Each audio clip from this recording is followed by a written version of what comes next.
Diosa All In. Tervetuloa Diosa All In podcastin pariin. Mulla on täällä tänään vieraana erittäin rohkea nainen, joka on tullut tunnetuksi TikTokissa siitä, että hän puhuu tosi avoimesti ja rohkeasti kokemastaan traumasta ja petetyksi tulemisesta. Tervetuloa Anette Petäistä. Kiitos.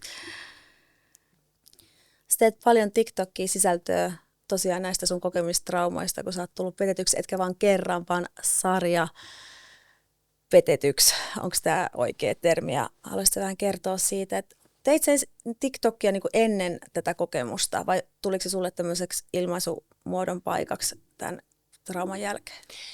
Se tuli semmoiseksi paikaksi mulle, mutta se ei ole se syy, miksi mä aloitin tekemään alun perin, vaan mä aloitin noin vuosi ennen kuin avioero tuli, tai kun hain avioeroa, niin vuosi about mä tein TikTokia.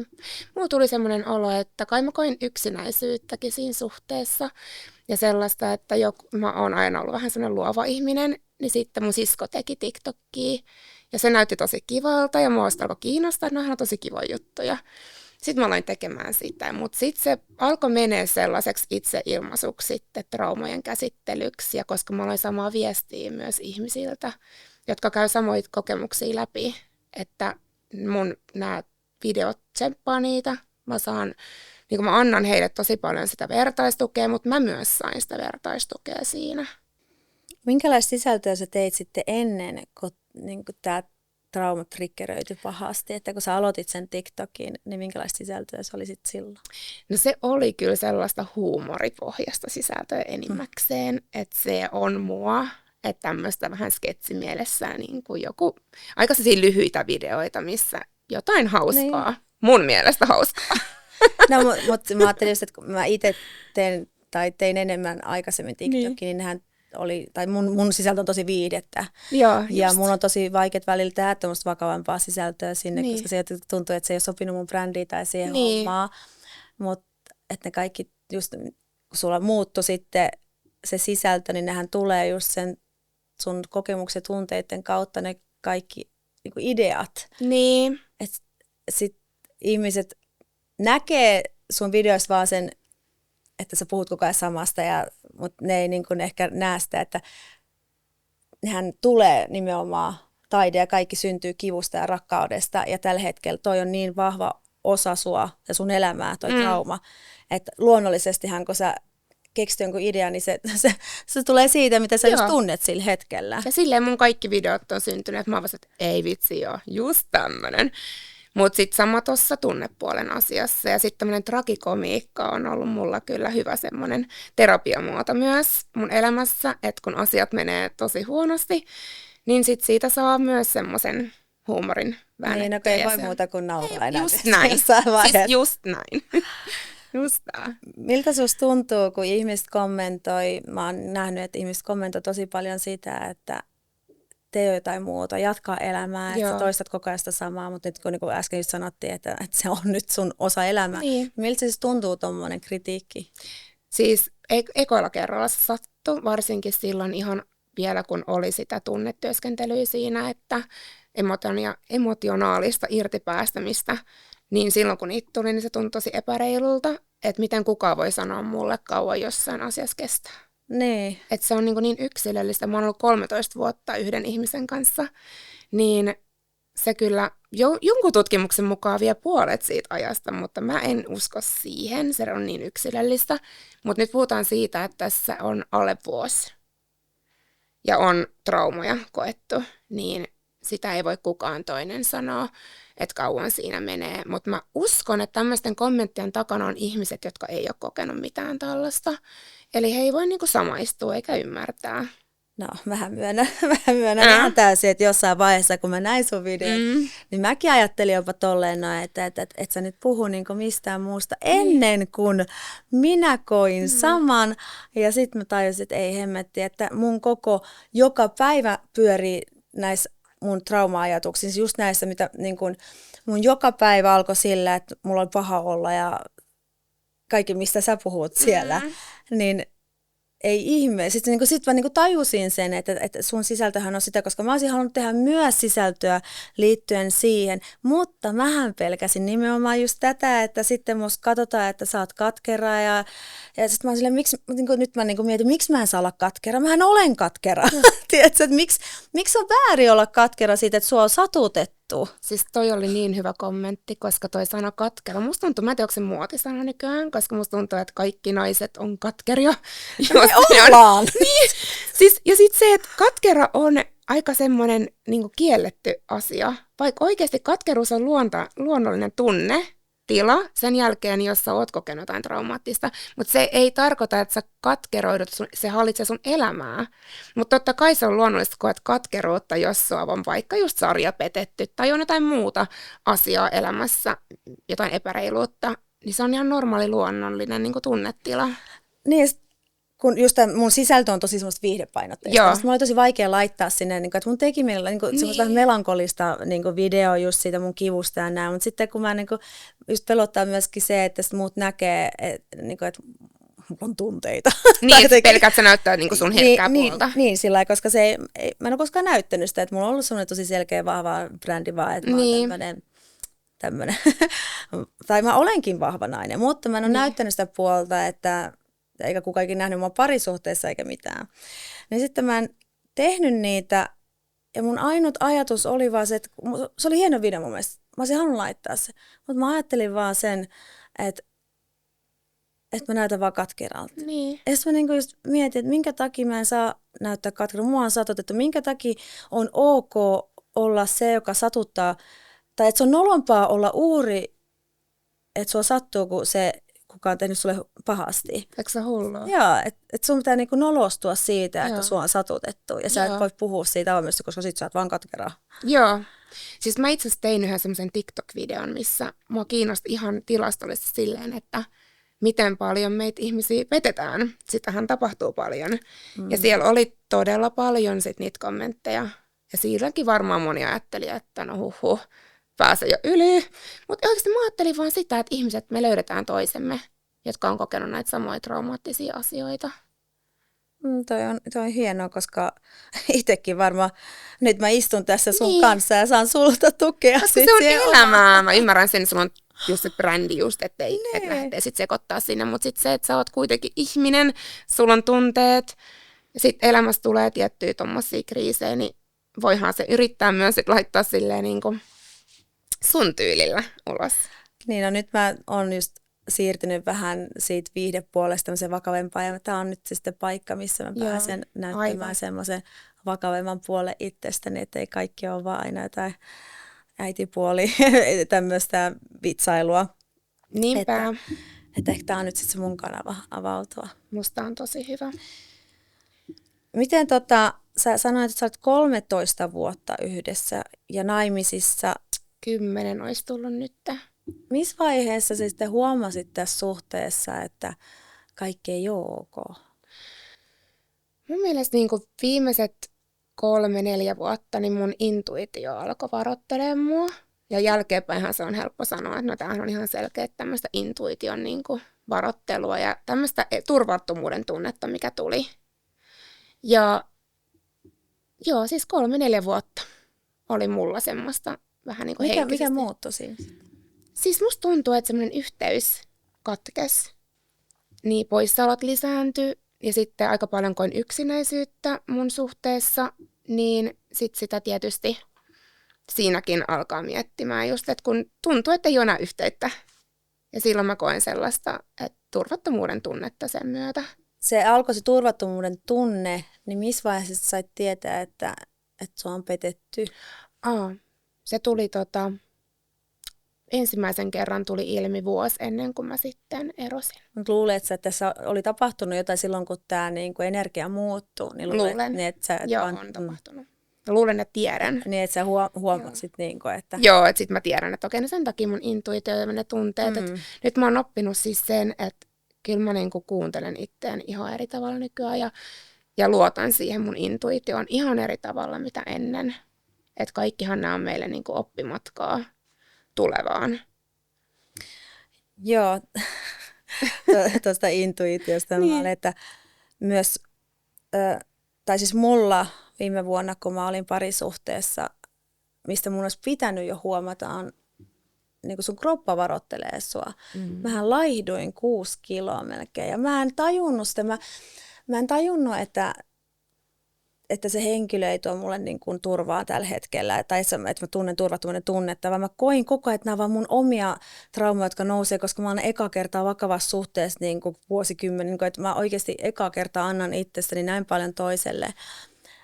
Niin mä niin kuin koko ajan ajattelin, että se on vaan minä ja mun niin kuin ne traumat, jotka nousee, koska toinen vielä vakuuttelee, että kaikki on hyvin ja näin, että mä kysyn niin kuin, ja yritän keskustella ja sitten mä niin kuin totean, että okei, nämä on vaan niin kuin niitä mun omia niin kuin pelkoja. Mutta olisi pitänyt kuunnella just, että kroppa ilmoittaa sulle yleensä myös, että kaikki ei ole ok. Joo, kyllä. Monella eri tapaa. Ja sitten just se, että esim. Mulla tuli semmoinen, että mä yhtäkkiä en nukkunut. Että heräilee yöllä ja tulee semmoinen, että ei saa unta. Koska ne on kaikki, siis meidän kroppahan on yhteydessä meidän tunteisiin. Niin siis tämmöisiä merkkejä oli tosi paljon. Sä vaan alat tuntea semmoisen puristuksen sun sisällä, että kaikki ei ole ok. Ja sitten kun sä yrität sitten kysellä asioista ja sä et saa sitä vastauksia, niin sekin on sitten semmoista turvattomuuden tunteen niin kuin lisääntymistä. Joo, mä en niin kuin tajunnut ollenkaan sitä, että mulla on turvaton tunne. Tai mä tajusin sen niin kuin kautta, että okei, että mun niin kuin joku tämmöinen lapsuuden trauma, se pieni Sara nyt huutaa siellä, että, että pieni Sara pelkää joku tämmöinen varmaan menettämisen pelko. Tai tämmöinen, niin kuin, että se nousi sieltä. Tai mä muistan semmoiset hetket, kun toinen soittaa. Mä pelkäsin koko ajan, että nyt se ilmoittaa, että joku peruuntui tai tässä. Mä niin kuin yhdistin se semmoiseen lapsuuteen asiaa, että mä pienenä odotan, kun äiti soittaa. Ja mä niin kuin tiesin, että sieltä tulee se pettymys. Mä tiesin, että kun se soittaa, se sanoo, että se ei tulekaan jouluisin tai mitä niin kuin mä olin mummalassa. Niin mä jotenkin niin kuin yhdistin tonkin niin kuin mun käyttäytymistavan tähän, niin kuin sieltä lapsuudesta tähän mun parisuhteeseen, että se tulee sieltä varmaan. Koska tämä niin kuin henkilö ei koskaan kuitenkaan, hän teki aina kaiken kyllä, mitä hän sanoi tekevänsä, tuli milloin piti tulla ja aamuin illoin aina hyvää yöt ja niin kuin huomenta viestit. Että hän kyllä niin kuin antoi ymmärtää, että kaikki on hyvin, niin kuin näin, mutta silti se mun energia, joku niin kuin pelkäsi koko ajan se tilanne, että ei ollut kaikki hyvin. Joo, ihan tunnistan noi kaikki samat, että kaikki oli paperilla hyvin, mutta sitten sulla oli se outo tunne. Intuitio kertoo, tiettyjä varoitusmerkkejä tulee. Ja just se, että naisen intuitio ei petä, että siihen pitäisi aina vaan luottaa. Yksi tämmöinen aika hyvä esimerkki on, niin kun jos sä oot suhteessa ja sitten sun kroppa alkaa tietyllä tavalla kertoa, että joku ei ole nyt hyvin, on se, että sulle voi tulla tulehduksia vaikka, mitä ei yleensä ole ennen ollut. Sun kroppa alkaa niin kun reagoimaan. Ja sit mä oon jossain jopa lääkärissä, että mitä juttu, mikä mulla on, että tää ei ole normaalia. Ja sitten siellä lääkärissäkin ollaan oltu, että voisiko olla jotain, vaikka uskottomuutta. Ja mä oon ei, tai jotain oikeasti. Siis lääkäri on jopa ollut silleen, että mä oon ei, mä oon naimisissa. Ei. Ja sitten jälkeenpäin on sitten alkanut tulee, niin kuin, että joo kyllä, että jos on niin kuin, vaikka useamman naisen kanssa niin, ja ei suojaudu. pH menee sekaisin ja bakteerit. Mutta mitä sukupuolitautia ei koskaan sitten ei. Ei onneksi sitä, mutta totta kai se mahdollisuus on aina tietysti kans tommosessa, mikä tuntuu tosi epäreilulta, mutta ei ole sitä, mutta kuitenkin aika paljon joutuu lääkkeitä syömään ihan jo niiden pH-sekavuuksien takia. Siis kroppa niin alkaa hylkiä sitä miestä, että hei, tää on paska tyyppi. Joo. ei jaksa pitää kunnossa paikkoja, niin. että heitä äijänä menee. Niin. Joo, just toi. Ja sitten se, että kun se vaan menee silleen, että jos sä oot useamman naisen kanssa, niin se pH menee sekaisin. No, nyt mun tuli mieleen itse asiassa just tästä, että mitä se kroppa ilmoittaa, koska mä vuosin verta koko ajan. Mä niinku tiputtelin, niinku mulla oli veristä tiputtelua koko ajan. Mä ihmettelin sitä, koska mä ajattelin ensin, että okei, että se ehkä liittyy tähän laihtumiseen. Mutta sitten niinku, mä tutkin sitä asiaa, että yleensä niinku laihtumisessa kuukautis loppuu kokonaan. Että mä niinku tiputtelin. Ja mä ihmettelin tätä asiaa. Mutta mä jotenkin ajattelin, että se liittyy siihen laihtumiseen. Mutta sitten mä niinku just mietin sitä, että en tiedä, niin mä ajattelin, onko tämä tulehdus. Mulla ei ollut ainakaan siis todettu ne tulehdus. Mä kävin yhdessä vaiheessa, siinä loppuvaiheessa ennen kuin me erottiin. Mä kävin siis sukupuolitautitesteissä, koska mä epäilin, että hei, täällä ei ole nyt kaikki hyvin. Niin, miksi mä vuodan koko ajan? Niin. Mutta aikaisemmin mä en ollut epäillyt mitään tollasta. Mä ajattelin vaan, että se taas minun syyt. Niin kuin joku minusta, tiedätkö? Jotain hormonaalista. Niin. No, varmasti olikin, koska mun koko nervous system ja kaikki oli ihan sekaisin, tiedätkö, että niin, koko kroppa oli kanssa heitetään jätkänyt helvettiin, että hylkii sitä miestä. Niin sen jälkeen, kun me erottiin, kaikki palautui normaalisti ja mä niin kuukautiskiertä, että en ole tiputellut enää ollenkaan. Mutta silloin mä koko ajan tiputtelin ja hänkin niin ihmetteli, että miten sä voisit koko ajan verrata. Mutta mä en tiedä.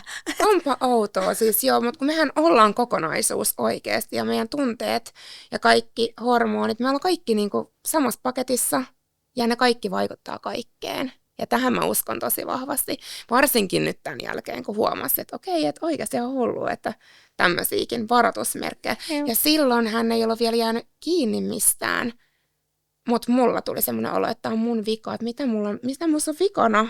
Niin sama, mä epäily ollenkaan. Niin, siis ei tietenkään, koska sähän et tietenkään sun rakkaimmasta halua epäillä mitään, kun te ootte yhdessä. Ja naimisissa. Kuka olisi uskot? Te olette naimisissa. Niin. Miten mulla voisi olla joku sukupuolitauti? Siis just tätä, siis apua. Kaikesta oppii. Joo, pitää kuunnella kyllä kroppaa enemmän. Että jos, tai niin kuin nyt jälkikäteen vaan tajusin, että ei hemmettiä. Että olisi nyt pitänyt tajuta, kun mun ystävä sanoi mulle, että Sara, että kun sä oot ihan kuin sodasta tullut, että sä olit kirjaimellisesti tuntematon sotilas. Tiedätkö, että mä oon siellä yrittänyt pitää kasas koko hommaa. Koska sun elimistö on hälytystilassa. Se on sen takia. Naurat, Sara, sä näet se kuva, missä on äijät, että pari karvaa pääsee ihan kuitumaan. Sara, sä näytät tältä, tiedätkö? Mä kuiduin ihan ja niinku...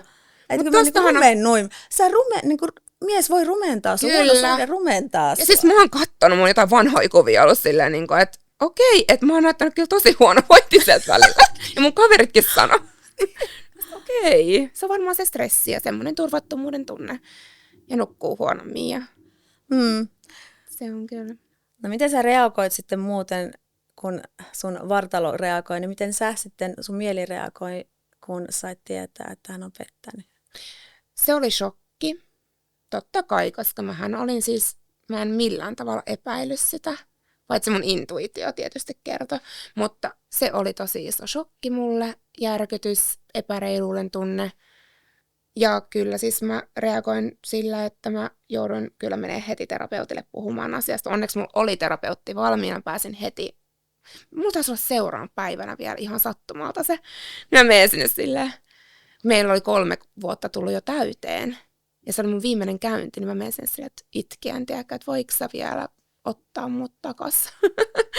Ja sitten se jatkui se terapiasuhde. Se oli ihan tosi hyvä tuuri, koska terapiaan ei ole helppo päästä. Prosessi on niin pitkä, niin sitten mulla oli silleen hyvä tilanne, että mulla oli jo valmiina terapeutti. Ja sulla oli semmoinen laskupaikka heti. Heti. Ja sitten totta kai menin lääkäriinkin, koska siinähän menee yöunet. Ne on niin voimakkaita tunteita. Sehän on siis niin traumatisoiva asia, jos sä tuut petetyksi vielä ihmisen kanssa, kenen kanssa sä oot ollut pidemmän aikaa, teillä on suhde ja sä luotat toiseen. Ja sitten kun itse on just lojaali ja ihan täysin uskoo siihen vanhanaikaiseen parisuhteeseen, että ollaan uskollisia ja ollaan tehty avioliittolupaus ja näin. Ja sitten kun tämmöistä alkaa paljastua, niin kyllä se on tosi epäoikeudenmukaista jotenkin se tunne. Tosi voimakkaita tunteita. Niin mä tunnistan, ton lojaalisuus on mulle tärkein arvo ja tässä mun suhteessa mä luulin, että se on meille kummallekin. Hän antoi ymmärtää, että nämä samat arvot on hänellekin tärkeitä, tai varmasti onkin, mutta ehkä ei vaan pysty sitten pitämään niistä kiinni. Mutta että antoi ymmärtää, että meillä on samat arvot elämässä ja me annetaan samaa kummallekin. Seistään toisellemme rinnalla. Se oli niin kuin, että mä seison sun rinnalla. Ja kun mä sanoin, että mä seison sun rinnalla, mä seison siinä rinnalla. Mä seison, että hänellä oli vaikea hetki elämässä ja mä seisoin siinä. Mä kuuntelin joka päivä, kuinka paskaa kaikki Että tiedätkö, se alkoi niinku... Kuulostaa tosi tutulta. Mutta sitä niinku sit jakso toisin takia, kun mä ajattelin, että okei, että tää on nyt tämmöinen hetki, mä oon sanonut, mä oon tässä, mä oon, ja se parempi aika tulee sitten, ja sitten niinku, meillä on niinku asiat paremmin, että mä jaksoin sitä. Niin tämä oli myös ensimmäinen suhde, niin kuin mä mainitsin, että ensimmäinen suhde vuosikausi, kun mä oikeasti annoin itsestäni kaiken. Mä laskin mun suojamuurit täysin. Hän pystyi vakuuttamaan mut siitä, että hän on turvallinen, ja muita tekijöitä, jotka vakuuttaa, että hän olisi turvallinen ihminen. Niin se oli mulle niin kuin hyvin shokkio, niin kuin minulle niin kuin tunnistaa itteni, kuka mä oon nytten, koska yhtäkkiä mä olinkin semmoinen ihminen, ketä mä en tunnista, että tämä on minä, että mä oon näin herkkä tai hempeä tai lover girl. Mä sanoin, että tämä suhde löi musta semmoisen lover girlin ulos, mun koko sielu olisi kääntynyt ympäri, koska että mä oon tosi tosi domina henki, mä oon tosi vahva ja muuta, mutta hän sai mut laskeutumaan semmoiseen feminiiniseen energiaani, koska mä oon tosi maskuliininen energia. Niin hän sai mut laskeutua siihen, hän sai vaikutettua mut just siihen, että hän on turvallinen ihminen. Niin. Ja mä mehän alkoi oli ihana, klikkasi tosi hyvin, siis todella hyvin. Musta tuli haavoittuva. Joo, musta tuli haavoittuvainen. Ja se pelotti mua tosi paljon, että just, että kuka mä oon. Mä olin muillekin, että kuka mä oon, mä en tunnista itteeni. Ja sitten mä hiljenin somessa tosi paljon, koska mä huomasin, että nyt alkaa musta muutos. Se oli myös sellainen muutos, mitä mä olin pitkään miettinyt, että pitää tehdä mun brändille. Mutta nyt oli se aika tuli, että nyt tehdään se muutos. Niin mä hiljenin someista, en tehnyt enää sisältöä, koska mä en enää osannut tehdä sisältöä. Just sitä, kun mun vitsit on ennen ollut deittailusta tai nuorista miehistä tai jotain tämmöistä brändiliittyä. Nyt mä halusin tehdä jotain lover girl juttua, että sellaista. Mutta kerran laitoinkin yhden videon, ja mä pystyn multa poistaa se, kun mä en halua, että ihmiset vielä tietää, että mulla on joku tai jotenkin näin. Niin. Ja sitten toisen videon taas myöhemmin, mä vielä kysyin häneltä, mitä mieltä sä nyt oot, mä laitan tämän, että mä kerron, että mä varattu niin, että antoi vihreät valot, että hän on ollut tukena kyllä koko ajan tässä hommassa. Joo. Ja yksi isoin juttu oli se, että okei, nyt kun mä teen tätä rebrändäystä, niin olisiko mun nyt aika tulla julki tämän mun lapsena kokeman seksuaalihyväksikäytön kanssa, joka on tosi herkkä aihe, mutta mä aina halunnut auttaa muita uhreja tämän asian kanssa. Mä, että nyt voisi olla se hetki, ja hän oli, että mä muistan vielä, Sara, nyt on se aika. Sitten mä olin, että hän on mun rinnalta, että nyt on se aika. Ja muistan, kun mä menin sinne Ilta-Sanomien haastatteluun, sen jälkeen mä olin rikki, että mä juoksin taksilla, mä aja kovempaa, kun hänellä oli 2 minuuttia aikaa, kun hänen piti lähteä töihin, että mä tuun syliin halaatti, että se näin. Joo. Että Sara, menikö kaikki hyvin? Mä että joo, että siis mä olin pikku tyttö sylisti, että kun hän pitää kiinni, että mä oon pelottu, koska se oli mulle tosi herkkää kertoa, että kohta kaikki tietää siitä. Niin. Ja sitten mulla kävi sillä lailla, että toistuisi semmoinen asia, kun 16-vuotiaana mä kerroin tämän eka kertaa mun äidille, tämän mitä mulla on käynyt, niin mun äitihän jätti mut siihen, hän vaan jätti mut sen asian kaava yksin, että mä taas käsittelen yksin mun tunteita näin. Ja nyt tämä sitten suhde, joka sanoi ensin, että hän on mun rinnalla tässä mun asiassa, ja kun se asia tuli julki, sitten vähän ajan päästä me erottiin, tai mä jäin yksin kokonaan taas. Että mä oon nyt koko Suomi tietää, mitä mulla on käynyt. Mulla piti olla tukena rinnalla ihminen, joka tukee mua näin. Mä oon yksin, ja sitten mä oon vielä ihan shokissa, että mitä on tapahtunut, että kuukausia aikana, just kun sanoit, että sä menit shokkiin, niin mä menin siis sen lisäksi, just, että kun mä en tunnistanut itteni, niin yhtäkkiä mä en tiennyt, että mitä mun elämä on ollut ollenkaan, että onko tämä totta. Että mä menin aivan shokkiin. Mä jouduin syömään rauhoittavia. Mä menin lääkärille, että mä en pysty, koska nyt mä vaan herään. Ja mä alan itkeä ahistaa, tiedätkö, kun mä en tiedä, mitä mä teen mun elämällä. Että mun työ, mitä mä oon tehnyt aina ennen, nyt se ei ole enää siellä, nyt on uusi juttu, niin mä olin aivan shokissa.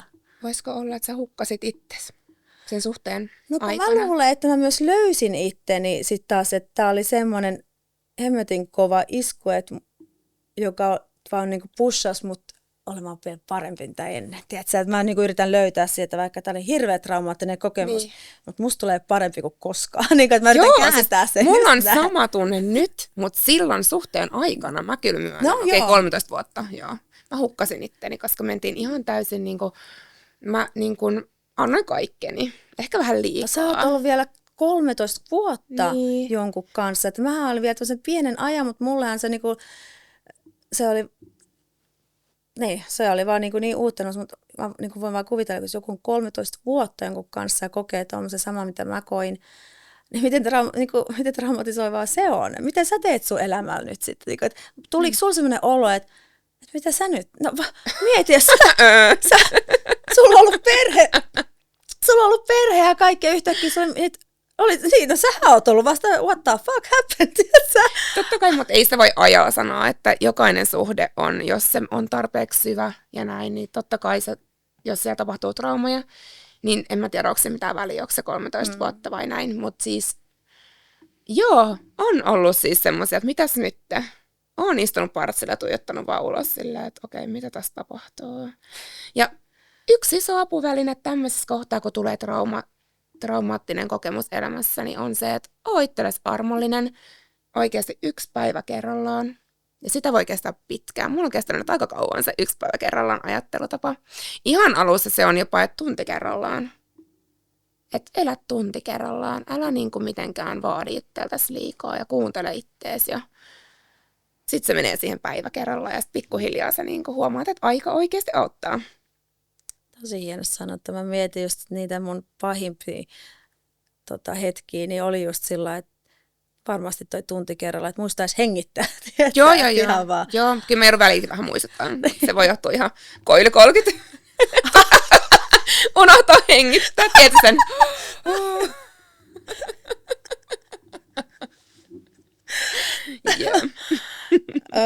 Miten Anette, minkälaista sulle tuntuu olla yhtäkkiä yksin, kun sulla on ollut perhe siinä tai kumppani noin kauan? Pelkäsit se yksinäisyyttä? Tosi moni ihminen pelkää jäädä yksin, että se on se suurin pelko. Että ei uskalla esimerkiksi erota, että sä et kun pelkää jäädä yksin. Mut sä siis mulla oli ennen sitä, mutta hei, mähän tein tätä, mä olin vuoden vielä. Että en mä niinku todellakaan heti eronnutkaan just sen takia. Mä luulen, että siinä oli varmaan oikeasti trauma, bond, mikä se on, traumaside, suhde toiseen. Varmasti on rakkauttakin, mutta siinä on myös semmoinen, että sä oot vähän niinku kiinni siinä toisessa ja riippuvainen siitä toisesta.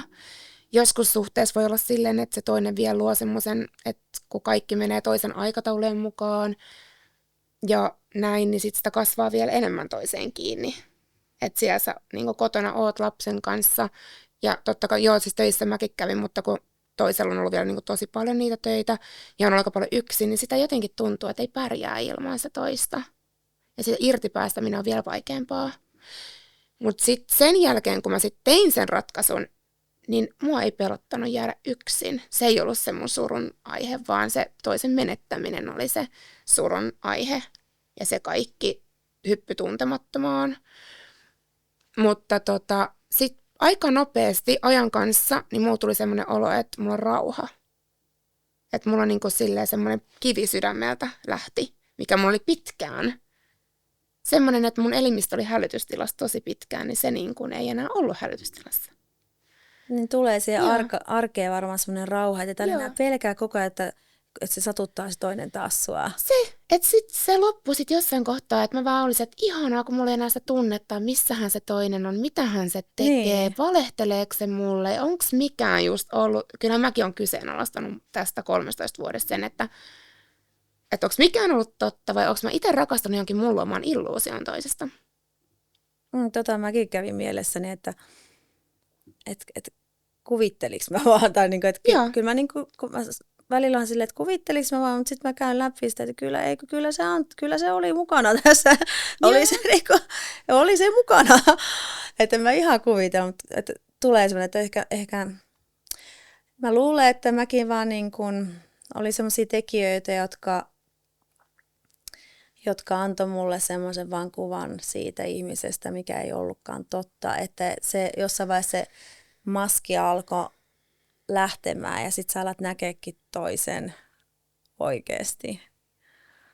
Mä luulen, että siinä sitten kävi sillä, että sen takia siinä lopussa, just että mä menen salaa tekemään testit, on jo semmoinen lopun alku, että koska mä en ikinä tehnyt sitä, jos mä luotan toiseen, niin sitä alkaa niinku näkee sen niinku todellisuuden. Joo, just näin.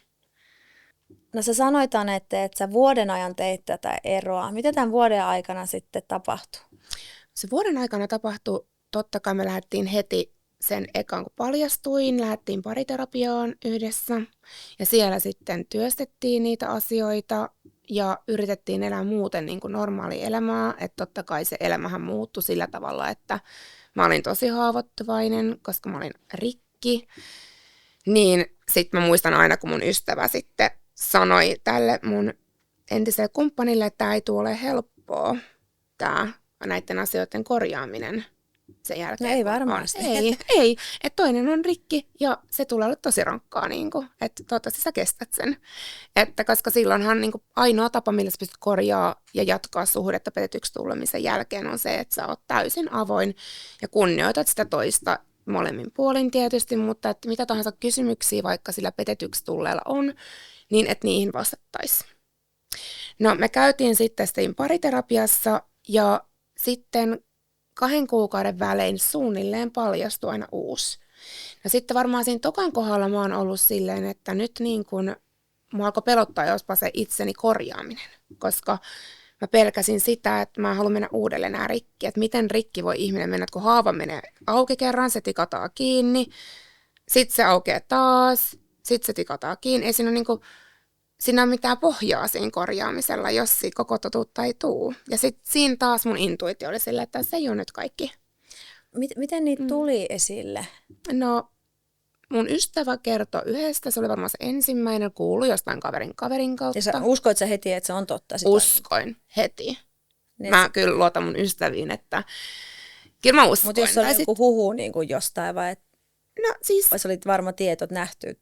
Se oli varma tieto, joo. Se oli ihan vakuuttava keissi. Mutta varmaan se sun intuitiokin oli valmistellut sua tähän infoon. Just tämä. Mulla oli jo silloin, kun mä lähdin sinne kahvilaan semmoinen, että mun kaverin ei tarvinnut edes sanoa, mitä oli tapahtunut. Mä olin se, että liittyykö tämä tähän, näin. Mutta siitä eteenpäin sitten oli kans järkytyksiä joka kerta, mutta 2 kuukauden välein niin kun, mä tutustuin salilla 2 naiseen ja meistä oli ystäviä. Ja sitten mä mietin että joillain asioilla on tarkoitus, koska ne naiset oli loppujen lopuksi sellaiset, jotka kertoi mulle kans yhden aika isonkin jutun. Sitten mulle otettiin TikTokissa yhteyttä. Ihan tämä siis niitä alkoi vaan niinku tulee. Niitä alkoi tulee. Ja aina se oli se 2-3 kuukautta, kun mä oon työstänyt jo niin se on tosi traumatisoivaa. Miten lähti tommonen aalto sitten, että sä et edes tehnyt mitään? Onko tämä joku sitten, että sun energia alkoi vetää sitä, että kun sä vihdoinkin sun silmät aukesi totuudelle, niin sitten niin energia vaan tuo sulle niitä. Mä mietin ihan samaa, että miten niitä tulee vuoden aikana, että miten on tähän asti ollut. Sä avasit silmä, niin, jotenkin varmaan. Sun niin tämmöinen 3. silmä aukesi. Varmaan sitten se. Joo, koska missäänhän ei kirjoiteltu mistään. Niin, etkä sä käy kyselyä, että... En. Ainoa toki mä menin TikTokkiin. Voihan se olla sitten sitä myötä ihmiset löys. Mut niin, mä oli helpompi lähestyä. Niin, sulla ei ollut aikaisemmin TikTokia. Ei, että mulla oli se vuoden, mutta sitten siinä oli mun nimi, niin sit se voi olla, että ihmiset sitten löys mut sitä myöten. Niin.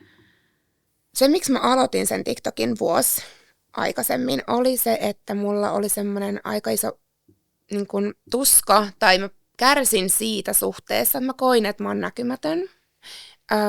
Musta tuntui, että mua piilotellaan. Ja sitten kun mitään ei ollut vielä paljastunut, mutta mulla oli siis semmoinen olo, että joku mättää kyllä, että nyt pitää jotain niin kuin miettiä. Että mua loukkaa se, että toinen, eihän ole pakko tietenkään ketään pakotetusti tuoda mihinkään esillekään. Mutta se toi semmoista turvattomuuden tunnetta, varsinkin kun meillä on niin vähän sitä yhteistä aikaa ollut, niin sitten mä ajattelin, että minäpä aloitan tekemään TikTokia, että sit ihmiset löytää mut, jos niillä on jotain asiaa mulle. Niin sä sulla aavistit. Että... Mulla oli pieni semmoinen aavistus. Ja se oli se syy, miksi mä aloitin alun perin tekemään TikTokia. Mutta sitten mä kyllä huomasin, että se onkin ihan kivaa muutenkin. Mutta se oli se alkuperäinen syy oikeasti. No, nyt Anette Petäjistö paljasti meille, miksi TikTok on perustettu.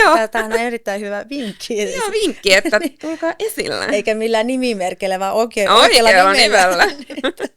Sitten sieltä alkoi sateilemaan niitä. Joo. Mutta sitten sä löysit TikTokista tämmöisen ilon kuitenkin. Ja... Se oli mulle terapiaa.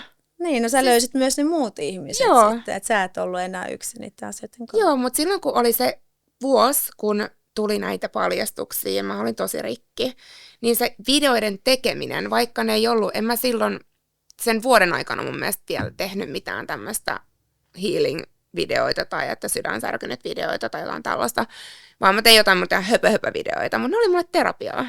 Joo, ne oli ihan oikeasti. Se oli mulle semmoista luovaa terapiaa. Oot sä luova ihminen muuten? Oon mä kyllä enemmän luova kuin matemaatikko. niin oon mä luova.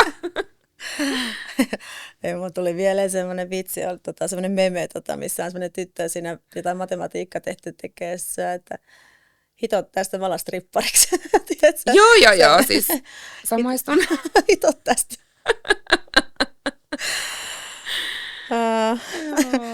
All in. No sit kun nyt tämän vuoden aikana näitä alkoi niinku tipahtelee sun syliin näitä naisia, niin kuin näköjään ex-miehenkin syliin, Joo. niin miten ne sun arvot sitten kesti siis sen, että sä kuitenkin olit vielä sen vuoden, sä yritit korjaa sitä, mutta koit sä koskaan, että nyt niinku tämä suhde ja ne arvot ei enää niinku kohtaa teillä sitten? Joo, siis koin. Mä koin ensinnäkin sen, että musta tuntuu, että mä en saa sitä turvallisuuden tunnetta ja nämä asiat ei korjannut oikealla tavalla. Että tietyt asiat ei toteudu, mitä niin kuin mun mielestä pitäisi ihan vaikka oppikirjan mukaan toteutua siinä kohtaa, kun yritetään korjaa tämmöistä suhdetta, missä on tapahtunut pettäminen. Niin se kyllä, ja mä huomasin sit siinä vuoden aikana muutenkin semmoisia tiettyjä asioita, että arvot ei enää kohtaa. Mä en tiedä, onko siinä tapahtunut jotain, että toinen on muuttunut, vai onko itse muuttunut? Mä tunnistan mä huomasin, että siinä vaiheessa, kun mä aloin huomaa sellaista kieltä, minkä mä koin esimerkiksi tosi rasistiseksi tai homofobiseksi, ja multa on kysyttykin, että miksi sä olit sen ihmisen kanssa sitten? Ja mä mietin, että minkä takia mä hyväksyin tuommoista puhetta, koska eihän mä niin hyväksy mun kavereita tai keneltäkään. Niin mä huomasin, että ne tunteet menisivät niiden mun arvojen edelle. Että mä niin annoin vähän anteeksi ja vähän mietin, että ei se oikeasti ole tommoinen tai tämmöinen. Joo. Mutta mä annoin vähän että mä annoin liikaa anteeksi sellaisia asioita, mitä mä en oikeasti hyväksyisi sultakaan tai niin keneltäkään. Joo, siis mä siis kumppanit sä hyväksyt. Siis just toi sama mulla, että mä niin kuin periaatteessa hyväksyin asioita, mitä mä en oikeasti hyväksyisi. Ja mun läheinen yksi ihminen sanoikin, että musta tuntuu, että te muutuitte siinä mukana niin kuin ihan hyväksymällä vaan tommoset asiat. Mutta kyllä mulla tuli välillä semmosia, että mun pitää puuttua toisen sanomisiin tai miten puhuu toisista ihmisistä. No mä taas jopa vähän pettynyt itse, että mä en puuttunut, että mä annoin sen just tapahtua. Tai niitäkin annoin. Niin, mä annoin tapahtua, joo. Sama homma siis, niin. joo. Että annoin vaan, tai mä katsoin sitä vierestä ja kuuntelin, että tämä ei ole ihan ok, mutta sitten kuitenkin ajattelet sen, että... Siis eikö se ole hullua? Että sulla tulee se tunne, että sä et ikinä vois puhua itse tolleen, tai se, että sä et ole samaa mieltä. Kun mä en halunnut uskoa sitä. Niin. No tämähän on varmaan se, että kun sä kuvittelet sit toisesta, sä luot semmoisen illuusion, minkälainen toinen on. Ja se ei oikeasti vastaakaan niitä sun, mutta sä silti vielä kuvittelet, että ei se oikeasti ole tommonen. Mä en vieläkään näe, että tollainen se oikeasti on. Mutta onko se, että kun sä ihastut toiseen ja rakastut toiseen, niin sit sä alat just rakentaa sitä omaa illuusiota toisesta ihmisestä. No niinhän se menee, että sen takia sitten petytään, kun toinen ei vastaakaan niitä sun odotuksia, vaikka eihän se ollut alun perinkään sellainen ihminen, kuin mitä sinä kuvittelit sen olevan. Ja sit oot sä kuullut sitä, että alkuvaiheessa, kun rakastutaan ja ihastutaan ja kaikkea, niin ne piirteet, mihin sä oot vaikka ihastunut alussa, niin ne vaan lopuksi niitä piirteet, jotka ärsyttää sua eniten, koska ne kaikki piirteet on ollutkin jotain tosi väärin ymmärrettyjä piirteitä. En mä osaa selittää. Tai sitten ne voi olla heijastuksia vaan sustakin. Että toinen aivan. Että niin, koska mä koin vähän sillä lailla, että nyt jälkeenpäin ajatellen, että mun olisi pitänyt tajuta psykologisella tasollakin, että tämä suhde ei olisi voinut toimia. Niin. Siis just tämmöisiä tunteita mullakin on ollut. Ja mä sitten ajattelin, että että mistä ne kaikki upeat piirteet hänelle tuli. Mä se on minä. siis kun vähän niin kuin hänen kanssa puhuttiin, kun me ollaan sama ihminen. Ja jollain tapaa mä niin kuin, uskoinko mä nyt vieläkin, en mä kyllä enää, tai onko tämäkin nyt, että mun kuvitelmissa mä vieläkin niin kuin, on pieni osa semmoinen, että mä kuvittelen hänen oikeasti olevan, tai siellä, että siellä on jossain semmoinen, että se olisi. Mutta munhan pitäisi just ymmärtää, mitkä on faktat ja mitä mun tunteet on. Ja tämän takia mä estin hänet kaikkialta. Meidän ero yönä, kun hän laittaa vielä niin kuin itkuviestejä, että hän haluaisi olla mun kanssa, hän ei tiedä mitä tehdään ja näin, että hän haluaisi tulla takaisin mulla. Niin mä sanoin sille, mun on pakko nyt estää sut, koska mulla on faktat ja mulla on mun tunteet ja ulkopuoliset sanat ja sinä, niin kuin, että mun on pakko pystyä ajattelemaan järkevästi. Niin sitten mun on pakko estää hänet kaikkialta, jotta mä pystyn ajattelemaan järkevästi, koska ne, niin kuin, että mä ajattelen, niin on se, että onko siellä se olemassa, ketä mä luulen, että olisi. Koska mä koin, että me ollaan tosi sama ihminen, mutta oliko se kivan peilaus sitten, kuka mä oon? Mä oon miettinyt ihan tota samaa, ja nyt no mulla on vähän pidempi aika siitä. Mä oon niinku käsitellyt näitä asioita kauemmin, mutta mä tunnistan, että mäkin oon niinku tuossa kohtaa miettinyt just noita asioita. Että onko vaan joku vaihe, onko kaikkea tämmöistä, onko vaiheena vai näin. Mutta mä luulen, että se on vaan just se peilaamista. Ja niin, kuka se henkilö on? Niin. Tai sehän on just ne, mitä sä oot nähnyt, niitä negatiivisia tai niistä asioista, mitä nyt mä en pidä hänessä, mutta mä en voi hyväksyä sitä, että se voisi olla näin hirveä. Niin. Mutta minkä takia mä en hyväksy sitä, kun hänhän satutti mua pahasti ja tietoisesti, ja silti mä haluan ajatella, että hänessä on jotain hyvää. Tai varmasti en mä sano, että ei ole siinä ihmisessä mitään hyvää, mutta silti mä niinku jollain tapaa niinku annan mukaan anteeksi vieläkin. Niin, tai koska mä uskon, että ei se olisi oikein sellainen. Mutta se on tosi hullu, koska mä annoin anteeksi tosi monta kertaa, kunnes mä olin varjo itsestäni. Mä olin ihan oikeasti silleen train, silleen, että nyt mä otan sen, tiedätkö, ihan viimeisellä voimilla. Nyt mä soitan mun lakimiehellä. Okei. Okay. Viimeisillä voimilla. Mä olin oikeasti, siis mä olin niin kuin tuntumaton sotilas. Mä olin ihan siis, musta tuntui, mutta siis musta tuntui koko ajan, että mä oon jossain sotatilassa. No siltä mä näytin siltä. Velimies. Mäkin näytin siltä. Mä olin ihan luurako. Pari korvaa päässä. Joo, siis apua. Joo, siis kyllä. Näin se vaikuttaa. Sota on ohi. Onneksi. All in. Niin mä kuulin siis suhteen aikana paljon sellaista puhetta, jotka mä koin, että on niin kuin naista alentavaa. Niin, miehet tosi paljon, siis en ymmärrä sitä, että miksi on hyväksyttävää käyttää naista halventavia sanoja. Esimerkiksi huorittelu, mäkin saan tässä työssä tosi paljon tämmöistä huorittelua. Niin miehet kun käyttää tätä huorasanaa, niin se on mun mielestä niin jo niin mauton mielikuvituksesta, että ei vaan keksi enää mitään muuta, millä yrittää saada naista alas, niin käyttää sitten tätä sanaa, jonka se on mun mielestä niin kulunut sana, että keksikää jotain muuta. Niin, aivan. Et minkä takia sitten ne pitää päästä tähän naisten, niin kuin naisia sheimataan koko ajan. Niin se on siis saada alas jotenkin. Eikö mäkin olen niin oikeasti miettinyt tässä nyt viime aikoina, mitä tuossa nyt kirjoitellaan ja näin, niin musta tuntuu oikeasti, että miehet saa anteeksi enemmän kuin naiset. Ja vaikka olisi minkälainen asetelma tahansa, niin tuntuu, että tosi paljon helpommin nainen on niin kuin se, joka tuomitaan. No mä koen tässä työssä tosi paljon sitä, että kun se mun brändi on vahvasti ollut sitä, että mä tapailen nuoria miehiä, niin, niin mulle niin tulee, no ei nyt hirveästi, mä saan tosi vähän vihakommentteja, mutta mulle tulee sitten semmoisia niin kommentteja, että hyi ja jotain niin näistä. Mä oon sellainen 25-vuotias mies, kyllä se nyt on ja tietää, eihän mä lähesty niitä, ne lähestyy mua.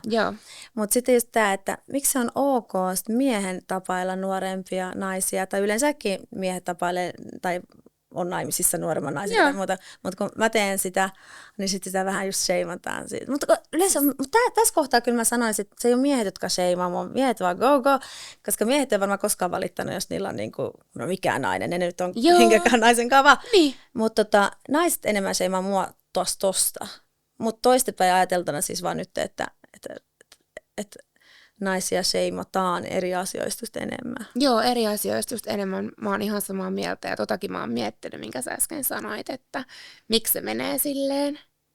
Että mun mielestä tässäkin pitäisi olla niinku tasa-arvo, että molemmille se on ihan ok. Mutta se on varmaan jotain historiassa.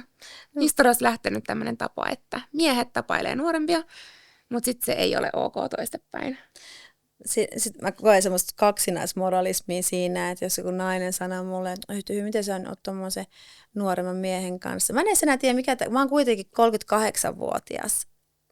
Niin kun mä sanon, että 10 vuotta nuorempi mies, joka kuulostaa muille paljon, mutta se on jo kuitenkin 28. Eikö se nyt ole jo aikamies tietämään itse, haluaako se harrastaa seksiä mun kanssa ilman, että siinä olisi jotain niin kuin inottavaa, että siinä tilanteessa olisi jotain väärää. Siis todellakin. Ihan kypsä mies. Me ollaan vaan ylikypsä. All in. Ja sitten just, että jos nainen tekisi saman asian, niin sitten heti huoritellaan. No ihan varmasti. Joo, heti huoritellaan ja heti on tosi iso kivitys naista kohtaan. Ja musta tuntuu, että tässäkin tilanteessa niin mä välillä jopa koen itse, että mua kivitetään ja heti on katkera. No niin on tapahtunut. Niin. Ja sitä mäkin pelkäsin, että sen takia mä en ole uskaltanut itse ilmaista itteeni ja niitä mun kipukohtia, koska pelkään, tai ei se ole niinku pelkään, mä vaan, että mä en halua tulla Niin, mutta mä olen katkera. Niin, mutta ei kuitenkaan, totta kai katkeruus sehän on luonnollinen tunnetila tämmöisen jälkeen. Mutta sitten just se, että ei sen niinku hallitse elämää. Niin kauan kun se ei hallitse sun koko elämää ja sulla menee elämän pilalle sen takia, niin se on ihan oikeasti inhimillinen tunnetila. Miksi naisia niinku sheimataan siitä, että osoittaa, että on tullut kaltoin kohdelluksi tai että sua sattuu, että niinku, mistä sä luulet, että toi sheimaus sit tulee just suakin kohtaa? Siis mä en tiedä, arvaako mä miettinyt mä oon miettinyt tosi paljon. Miksei niinku sitä sun ex-kumppani sheimata siitä, että sä kohtelit huonosti, että hän kohteli niinku sulle teki näin, vaan että se on ollut, sheimataan sua, että sä kerrot siitä, että susta tuntuu pahalta. Mä saan kyllä onneksi niitä tukiviestejä, ne tulee mulle siis, mutta ne on kaikki ihmiset, jotka on kokenut saman, ne ymmärtää. Mutta ne, jotka ei ymmärrä, jotka sitten taas on vaikka niin kuin sen miehen puolella näissä tilanteissa, on sen ihmisiä, jotka ei varmaan kokenut samaa, tai sitten ne on niitä, jotka tekee sitä samaa, mä veikkaan. Tai ne on lapsia, nuoria, jotka elämä on vasta edessä, niillä ei ole tämmöisiä kokemuksia. Ja ne voi ajatella, mä oon muutenkin huomannut, että tuntuu, että naista on kyllä usein on helpompi sheimaa kuin miestä. Tai tuomita se nainen. Ja yleensä jos ajatellaan, että siinä naisessa on se vika, jos mies pettää. Onko sulle tullut mitään sellaista sitten, että kun sä oot puhunut noin julkisesti siitä, että sut on tullut noin pahasti, niin oot tullut noin pahasti petetyksi, niin onko sulle sitten tullut, että okei, että vika olisi ollut sussa, että on varmaan oli kotona jotain? Joo, itse asiassa on. Tommosia kommentteja mä oon lukenut. Että se olisi sun syytä, että sua petetään. Joo, ja omilla nimillä miehet, niin mä oon ollut silleen, että mä oon alkanut miettiä, että siksi mä oon halunnut jotenkin tuoda esille myös muille, jotka on kokenut samaa, että älkää ikinä syyttäkö itteenne petetyksi tulemisessa. Että se harvoin on se syy, että kotona olisi jotain ongelmia. Ja se ei ole ikinä myöskään niin kuin oikea syy. Se ei koskaan oikein lähteä pettämään. Mutta usein syy voi olla jossain muualla. Syyhän on siinä pettäjässä. Joo, mutta hänen niin kuin asioissa, mitä hän ei ole käsitellyt. Käsittelemättöissä asioissa, niitä on monta syytä, mutta harvoin se on siinä petettyssä. Mä näen niin kuin työssä tosi paljon, mä puhun paljon miesten kanssa ja niiden seksuaalisuudesta ja sieltä tulee tosi usein sellaista, ne sanoo, että tyttöystävä tai vaimo sitä ei tee sitä tai ei anna sitä tai muuta. Mä aina sanon, ootko keskustellut tästä asiasta hänen kanssaan? Mun ensimmäinen kysymys aina, että ootko sä kertonut hänelle tästä? Niin.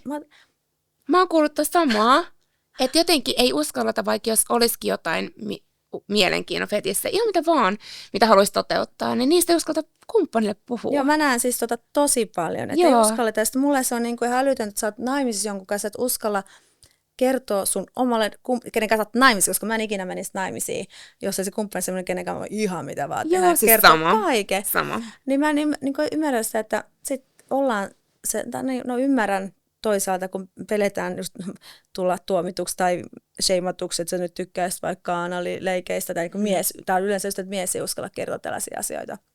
Niin sitten eletään sellaisessa suhteessa, että ei puhuta, ja sitten ne pettää, ja sitten syyttää, kun vaimo ei teistä. Mutta kun ei sä kertonut silleen, että sä haluisit tätä, kun sä enää uskalla kertoa. Niin. Ja siis pitkässä suhteessa varsinkin on pakko, siis avoimuus ja kommunikaatiohan on tärkeimmät asiat. Ja varsinkin just niin kun vällyjen välissä pitää olla niin kun kaikki avointa keskustelua, mistä tykkää, mistä ei tykkää. Yhdenkin kommentin tosiaan luin siis, missä oli joku mies kirjoittanut, että totta kai niin kun mies lähtee hakemaan sitä muualta, jos ei kotoa saa. Niin siinäkin mä mietin silleen, että siis sitä meillä kyllä oli ja paljon, että jos se musta on kiinni. Vika ei ollut siinä. Ei. Anetessa. Että se on oikeasti hullua, että näin ajatellaan heti. Mutta ei. Sitä oli. Hyvä. Kiitos Anette oikeasti tuhannesti, että sä tulit tänne. Oli ihana päästä jakaa samanlaisia kokemuksia. Tuntuu vähän ihan, kun oltaisiin deittailtu samaa miestä. Eiks vaan?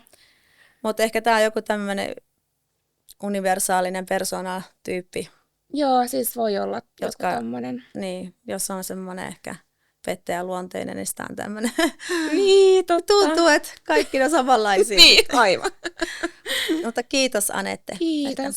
Kiitos, kun sain tulla juttelemaan tänne. Kiitos kun kuuntelit. Tervetuloa uudestaan. Heitä 5 tähteä seuraamaan IG:ssä. Ciao!